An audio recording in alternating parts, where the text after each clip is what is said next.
Kita beralih ke informasi lainnya pemirsa. 3 pelaku sindikat curanmor puluhan TKP di Palembang diringkus unit Reskrim Mapolsek Sukarami Palembang.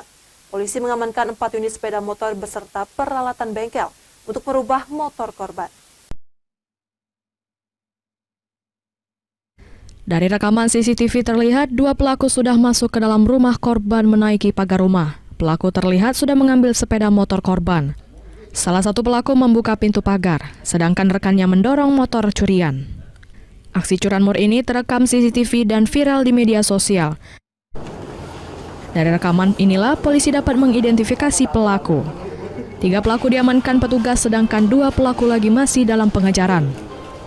Yuda 20 tahun berperan memetik motor curian, Marsal 47 tahun sebagai penadah, serta Dedi 37 tahun juga sebagai penadah merubah sepeda motor korban.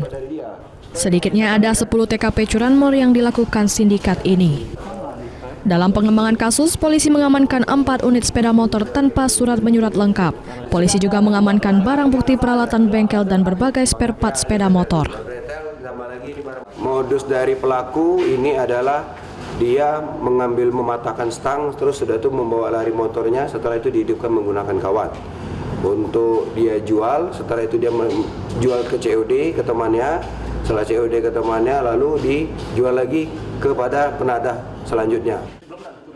Para pelaku terancam pasal 363 ayat 1 KUHP Junto, pasal 480 KUHP dengan ancaman pidana 7 tahun penjara. Dari Palembang, Firdaus, iNews melaporkan.